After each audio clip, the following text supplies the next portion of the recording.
multitudinarias manifestaciones en Ucrania contra decisiones y nuevas leyes del gobierno del presidente Viktor Yanukovych sacuden la estabilidad política de ese país. La gota que derramó el vaso fue la negativa del mandatario a firmar un importante acuerdo de asociación con la Unión Europea. La crisis en Ucrania no es algo nuevo, las razones o las causas de la crisis son permanentes, pudiéramos decir, de hace más de una década. Recordemos que en el 2004, bueno, desde antes, primero el gobierno de Kuchma, después con el gobierno de Kravchuk, la década de los 90, fenómenos similares a los que ocurrieron en Rusia con Yeltsin ocurren acá con Kuchma en Ucrania. O sea, corrupción, mal manejo del gobierno, una élite gobernante beneficiada que se llaman casi parecido a los oligarcas en el caso de Rusia, tienen otro nombre ahorita no lo recuerdo, pero es muy similar a los oligarcas, y son procesos muy similares, con la diferencia que si en Rusia fue más radical la terapia de choque y los cambios, en Ucrania fueron mucho más moderados. Pero todas estas causas vienen de atrás, no es un problema de este año o del año pasado. Después hubo un parteaguas importante en el año 2004 con la reelección de Yanukovych, que no fue aceptada y fue acusado de fraude, corrupción, etcétera, etcétera. Después llegó la famosa Revolución Naranja, Orange Revolution, que fue una revolución que viene a cambiar el orden imperante y promovida entre jóvenes, ONGs, al decir de algunos también vino incentivada desde fuera, pero llega entonces Viktor Yushchenko al poder. Está 5 o 6 años y después, en el 2010 hay nuevas elecciones y sale nuevamente electo Yanukovych, que era supuestamente el antidemócrata, que es un líder prorruso, que es el actual presidente. Le hago esta pequeña introducción porque es importante entender que no es un problema de hoy, del 2014, o ya ves que la crisis comenzó en el 2000, las manifestaciones comienzan hace 2 meses, apenas el 30 de octubre, más o menos por ahí empezó, en esa semana.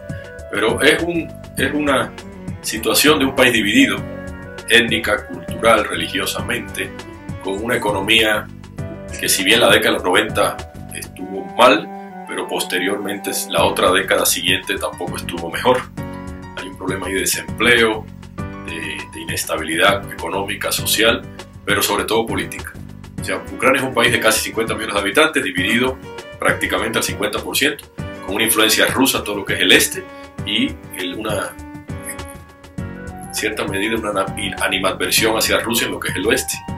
Entonces fue un país que desde Stalin se rusificó de una manera arbitraria y bueno, de hecho la zona del este donde están las ciudades más importantes, Rostov-na-Don, Donbass, Donetsk, todas esas ciudades son ruso-ucranianas y ahí están las grandes industrias, las minas, o sea, los lugares estratégicos de Ucrania es el este.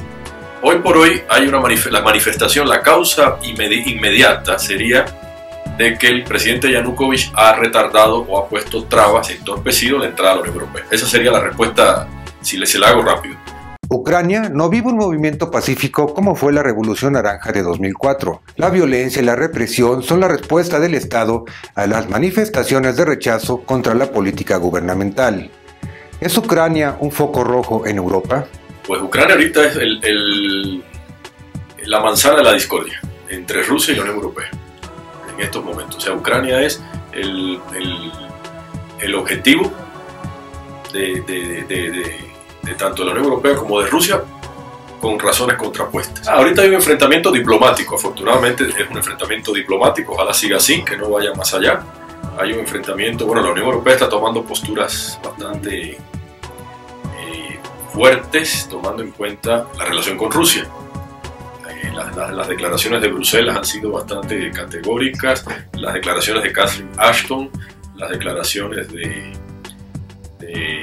la propia Angela Merkel, de la canciller alemana, en el sentido de que Ucrania debe pertenecer a la Unión Europea y que deben dejar que Ucrania entre a la Unión Europea. La postura de Rusia de Moscú, que es la otra parte del interés, el contrabalance es que es una injerencia en los asuntos internos, que deben dejar que Ucrania siga su curso. Pero bueno, léase supeditada a Rusia o subordinada a Rusia, lo cual pues tampoco es cómodo para Europa.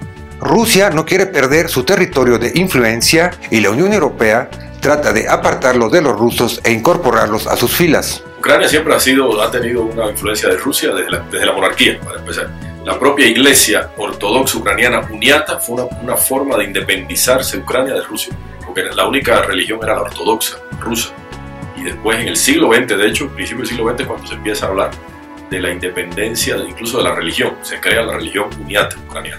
Hasta en eso se trató de independizarse, pero finalmente sí tiene mucha influencia en comercio, en energéticos, culturalmente, la población ruso-ucraniana, que finalmente son de origen ruso, y de la Unión Soviética, la República Socialista Soviética de Ucrania era la más importante para la Rusia, para la República Rusa. Siempre fue la mano derecha en comercio, en cuestiones culturales, en la frontera. Hoy por hoy Rusia aspira en un futuro cercano a crear la Unión Económica Euroasiática. Sin Ucrania, pues no tendría mucha importancia para Rusia. En el plano de la seguridad para Rusia, un factor relevante es la ciudad de Crimea, donde se encuentra la importante flota rusa del Mar Negro.